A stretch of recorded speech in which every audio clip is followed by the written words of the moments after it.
News laundry की चुनावी यात्रा अभी मथुरा में है और हमारे साथ बातचीत करने के लिए मौजूद हैं उत्तर प्रदेश सरकार के मंत्री और यहाँ छाता से विधायक Lakshmi Narayan Singh ji. Sir, news laundry में आपका स्वागत है।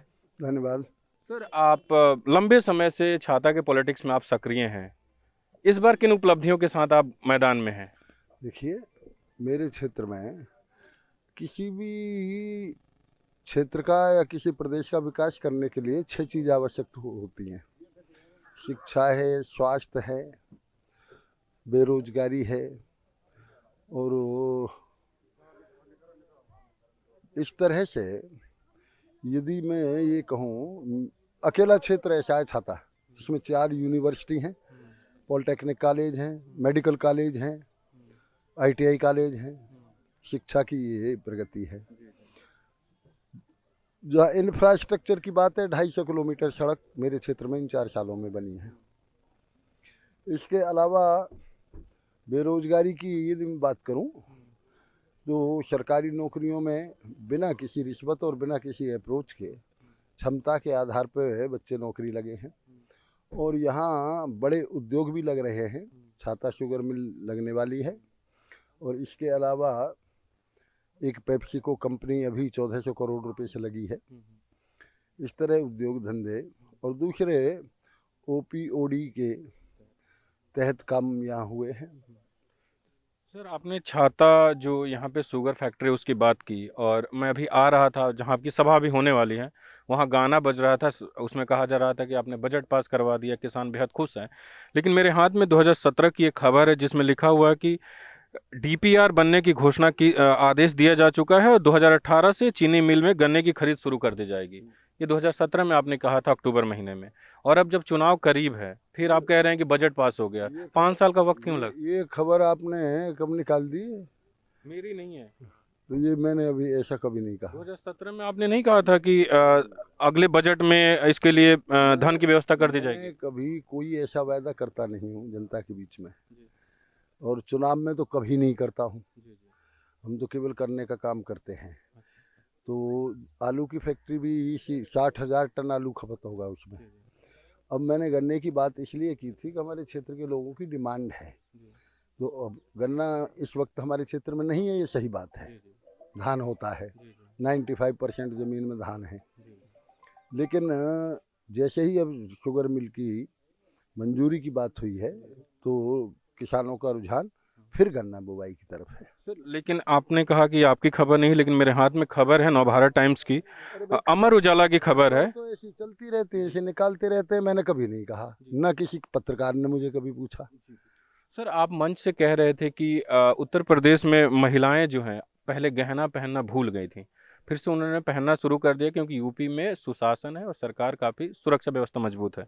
मेरे हाथ में NCRB के आंकड़े हैं जिसमें रिकॉर्ड है कि 2020 में 49,385 महिलाओं को लेकर अपराध हुए थे, और इसमें देखें तो 2019 से 10,000 कम हुआ है। लेकिन यूपी में अपहरण सबसे ज्यादा है, 12,917 अपहरण तो के। यूपी में नाम को भी नहीं है भाई, आप कहाँ से खबर ले आई? NCRB के आंकड़े हैं सर। एक भी अपहरण मथुरा जिले में है पूरे 5 साल में नहीं हुआ। ये सब पूरी जनता खड़ी है। अपहरण तो मतलब आंकड़े गलत हैं, बिल्कुल 100%। अपहरण के मामले दर्ज हुए। उत्तर प्रदेश में हाँ, मामले जहाँ दर्ज हैं वो मैं एक ही बात कह सकता हूँ, आदमी झूठा मुकदमा भी दर्ज कराता है, उसके बाद जब वो तफ्तीश होती है तो झूठा पाया जाए। मुख्यमंत्री जी के आदेश हैं कि कोई भी आदमी FIR करने आवे उसकी लिखी जरूर जाए और फिर जो सत्यता हो वो कार्रवाई की जाए। सर, आप कह रहे हैं कि और महिलाओं के संबंध में अपराध को लेकर? महिलाओं के संबंध में मैं थोड़ा ही कह रहा हूँ, महिलाओं से बात करके देखो ना आप। हाथरस आपके बगल में जिला है सर। यहाँ मजनू ऑपरेशन मजनू चला, तब से एक भी भाई और एक भी बाप लड़की को छोड़ने नहीं जाता कॉलेज। लड़कियां अपने आप पढ़ने जाती हैं।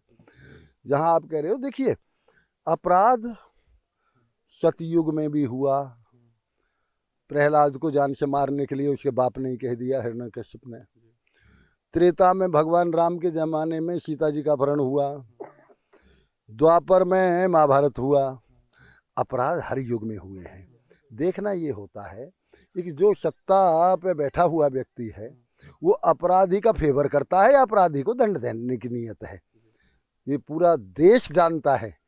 एक योगी जी से ज़्यादा सुशासन और कानूनी व्यवस्था के मामले में हम जब जाते हैं मध्य प्रदेश, राजस्थान और हरियाणा में, तो वो लोग हमसे कहते हैं कि 1 साल के लिए योगी जी को यह मुख्यमंत्री बना दो जिससे प्रदेश सुधर जाएगा।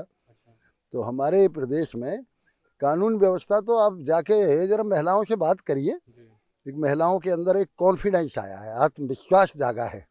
लेकिन हाथरस आपके बगल में जिला है और उन्नाव, जब आप कह रहे हैं कि बचाव नहीं किया जा रहा था, उन्नाव पे क्या कहेंगे?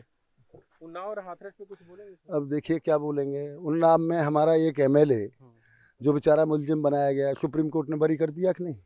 उनको कौन से मामले में बरी किया गया है? क्यों? उसी मामले में बरी किया गया है। बरी कर दिए गए? हाँ, तो तो मैं ये कह रहा हूँ कि जो आप कह रहे हो, ये मुख्यमंत्री जी प्रत्येक अपराध की एफआईआर कर के आदेश हैं। अब उसके बाद कोर्ट में जो कार्रवाई होती है, हकीकत तब सामने आती है। आखिरी सवाल है सर कि आपको पश्चिमी यूपी का एक बड़ा जाट नेता माना जाता है। अभी कुछ दिनों पहले अमित शाह जी ने एक मीटिंग की थी जाट नेताओं की, आप भी गए थे?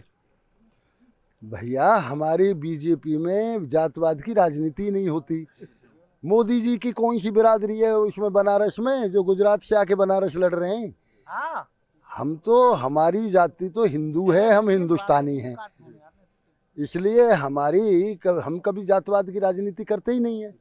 यदि यहाँ जितने व्यक्ति खड़े हैं इसमें 80% तो ठाकुर बिरादरी से हैं और 20% में ब्राह्मण और वो हैं, ठीक है। मेरी सिक्योरिटी में एक भी जाट नहीं है। मेरी सिक्योरिटी में 18 आदमी हैं, उनमें एक सिंगल जाट नहीं है। मेरी सिक्योरिटी में है ठाकुर हैं और यादव हैं। तो हम तो जातवाद कभी मानते ही नहीं है। लेकिन बैठक तो हुई थी ना जाट नेताओं की? अब बैठक तो पार्टी, हमारी अनुशासित पार्टी है, जब कभी भी बुलाया जाता है तो हम सब लोग जाते हैं। आपको लगता है कि किसान खुश हैं? जो किसान आंदोलन हुआ था उसके बाद नाराजगी है या खत्म हो गई? क्योंकि आपके यहाँ भी किसान काफी संख्या में है। हमारे यहाँ तो टिकैत साहब अपनी जिंदगी में कभी यूनियन भी ना बना पाए, समझ लिया ना, अपना संगठन कभी नहीं बना पाए। यहाँ तो सब किसान खुश हैं, सब मस्त हैं, किसी प्रकार की कोई दिक्कत नहीं है और भारतीय जनता पार्टी की पूरी तरह से साथ है। 10 मार्च को क्या नतीजे होंगे? आप मंत्री हैं, क्या नतीजे होंगे, आपको क्या लगता है? देखिए, 10 मार्च को भारतीय जनता पार्टी की पूर्ण बहुमत की सरकार होगी। मथुरा में हम 5 सीट जीतेंगे, पहले 4 सीट थी, हो सकता है कि एक कहीं कोई रह भी जाए, बाकी मेरे विचार से 5 सीट हम जीतेंगे। रिजल्ट बिल्कुल साफ है। पहले छाता सीट को 65,000 वोट से जीता था, हेमा मालिनी जी ने 85,000 वोट से इस विधानसभा से जीती थी। तो अब कहीं लड़ाई है। ऐसी ही जनता से जुड़ी खबरें अगर आप देखना चाहते हैं, अगर आप चाहते हैं कि मीडिया आज़ाद होकर बिना किसी दबाव के काम करे, तो न्यूज़ लॉन्ड्री को सब्सक्राइब करें और गर्व से कहें, मेरे खर्च पर आज़ाद है खबरें।